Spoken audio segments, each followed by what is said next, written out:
Hello everybody, this is Mario Sarmiento, and this is my discussion post 2A for MPA540. So, brief overview of what I'll be presenting. I will first start off with the Foreign Service Officer discussion, where I'll talk about the position I selected, the application process, the recruitment and diversity advice, and more. And then in part 2.1, I'll go into the state job posting I selected, and then for part 2.2, it'll be the local job posting that I selected, and both are around a housing development specialist position. And then I will end with closing remarks. So I'll begin with part 1 of the discussion. The FSO position that I selected was the management officer. I chose this one because it was the most interesting to me and seemed to be the closest to what I currently plan for my future career goals. In terms of the video effectiveness, overall I found it very effective. The videos were personal, real people who have the positions that they were speaking on. And I appreciated that they gave helpful advice and talked about their process and experience hands-on.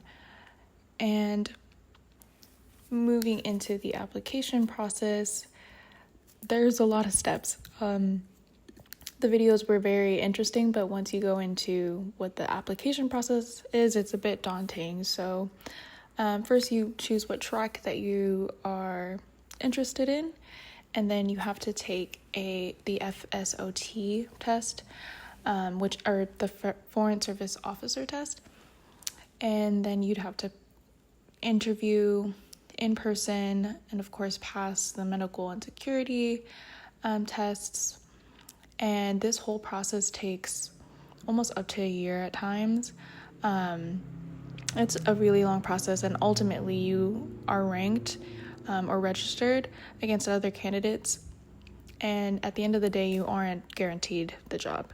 So there's a lot of steps and it takes a lot of time, but if I were pursuing that position, I would prepare by studying for that FSOT test, since that seems to be the biggest part, and I kind of imagine it being like the SAT for college. So it takes months of preparation and studying, and then of course practicing for the written portions, and then the oral portion being the interview. So there's just a lot of planning that I would imagine going into it first, and just breaking up that application process into phases or parts. So that is how I would prepare for applying. And then in terms of advice for the State Department to further enhance recruitment and diversity, I would tap into the era that we are in currently, so the character, job, and organizational fit, and making sure that the process stays as it is, which is a deep dive into the candidate. I think it's a good thing that there are many steps to the process, because it is a daunting job with a lot of responsibility. And then in terms of, I wanted to go back into the video effectiveness. I forgot to mention that I would update them. They do seem a bit outdated. One of the examples from the management officer position, she talked about the day her job mattered most being from 9/11, and with that being 2 decades ago now, I think it'd be important to update that so that, the younger population applying now can see how it's more relevant to them. And then that would also support with recruitment and diversity.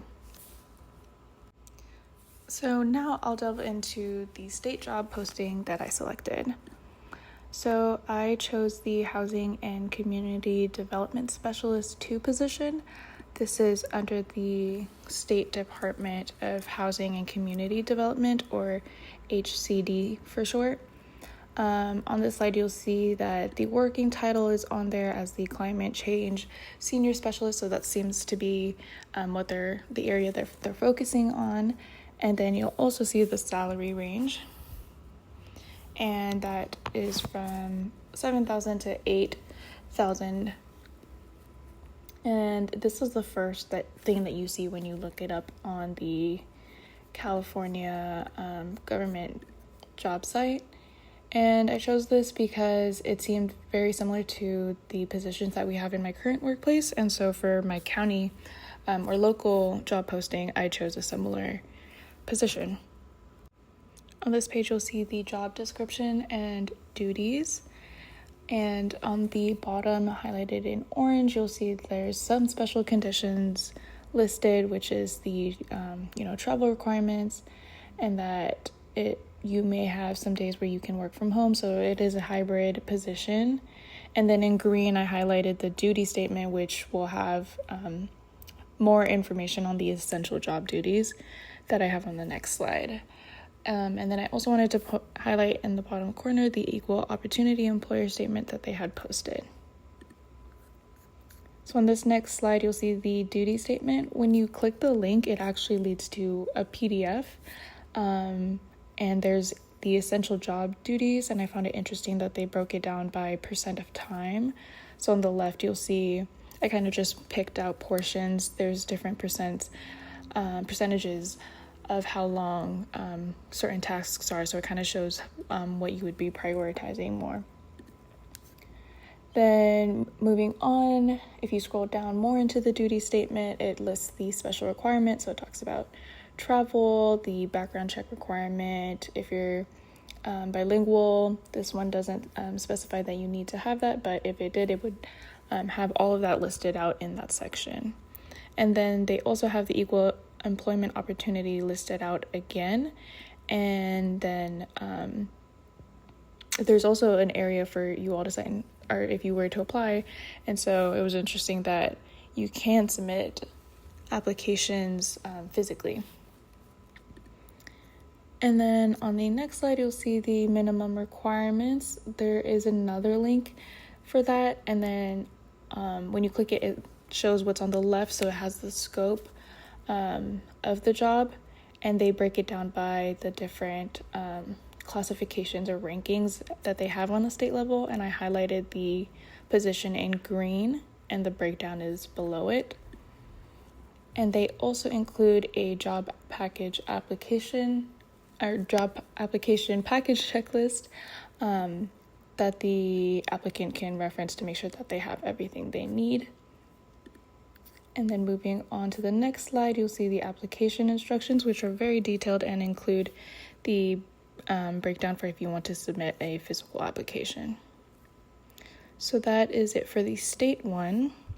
Moving on is the local job posting, and I chose a Riverside County position.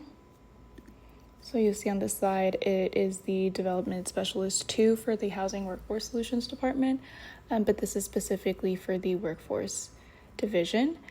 And you'll see that they have the annual salary of $65,000 to $73,000.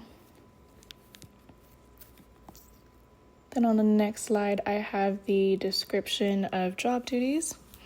And then in orange on the bottom, it also has that career potential.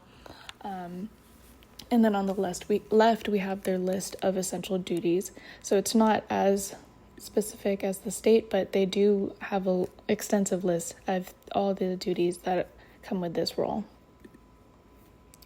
And on the next slide, we have the minimum qualifications, which it's interesting. They do list it out by options. So they have different options that you can choose to see if you qualify for the position. And then on the right are the other requirements, and then of course the equal opportunity employer statement.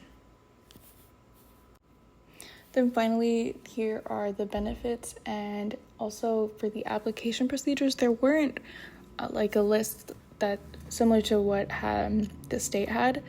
It was more just the list of questions ready for you, and then if you wanted to apply, you click the apply button, and the process is pretty straightforward from there. And then the benefits are also listed in a separate tab. So overall, the state position and the County position are very similar. In terms of structure, they have everything that's needed in a job posting. It has all the components that our text mentioned, but there are also many differences. So I would say that the state job posting is more detailed. You'll see that with the application procedures that I mentioned. I really liked that they had the percent of time for each task or responsibility. But I would say that the Riverside job posting website was easier to navigate overall. Their process could be done fully digitally. There wasn't an option to submit applications physically like the state had. And then in terms of the jobs itself, I mean, the state level had that hybrid option, which makes sense since, they cover a wider range of area, and the Riverside location or posting only offered it being full-time and in person. So with that, I will close off. Thank you all so much for listening. As always, here is my contact information if anyone has any questions. Thanks again.